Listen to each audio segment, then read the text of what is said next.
एक दिन शेख चिल्ली कुछ लड़कों के साथ अपने कस्बे के बाहर एक पुलिया पर बैठा था। तभी एक सज्जन शहर से आए और लड़कों से पूछने लगे, क्यों भाई, शेख साहब के घर को कौन सी सड़क गई है? शेख चिल्ली के पिता को सब शेख साहब कहते थे।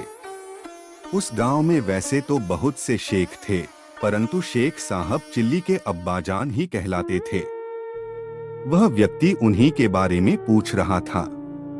वह शेख साहब के घर जाना चाहता था, परंतु उसने पूछा था कि शेख साहब के घर कौन सा रास्ता जाता है।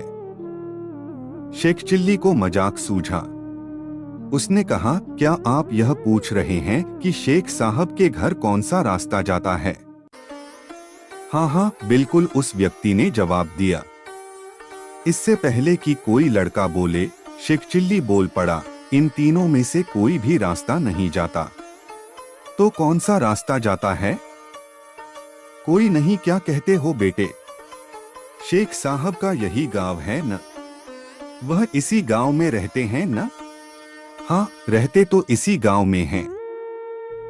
मैं यही तो पूछ रहा हूं कि कौन सा रास्ता उनके घर तक जाएगा। साहब, घर तक तो आप जाएंगे।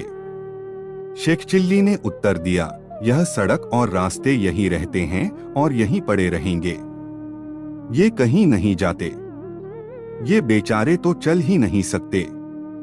इसीलिए मैंने कहा था कि ये रास्ते, ये सड़कें कहीं नहीं जाती, यहीं पर रहती हैं।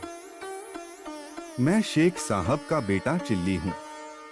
मैं वह रास्ता बताता हूँ जिस पर चलकर आप घर तक पहुंच जाएंगे। अरे बेटा चिल्ली, वह आदमी प्रसन्न होकर बोला, तू तो वाकई बड़ा समझदार और बुद्धिमान हो गया है।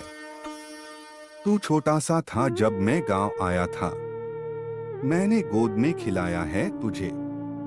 चल बेटा, घर चल मेरे साथ। तेरे अब्बा शेख साहब मेरे लंगोटिया यार हैं और मैं तेरे रिश्ते की बात करने आया हूँ। मेरी बेटी तेरे लायक है।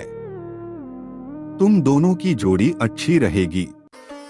अब तो मैं तुम दोनों की सगाई करके ही जाऊंगा। शेख चिल्ली उस सज्जन के साथ हो लिया और अपने घर ले गया। आगे चलकर वह सज्जन शेख चिल्ली के ससुर बन गए। शेख चिल्ली पार्ट 2 के लिए मेरे चैनल को सब्सक्राइब करें और वीडियो को लाइक करें।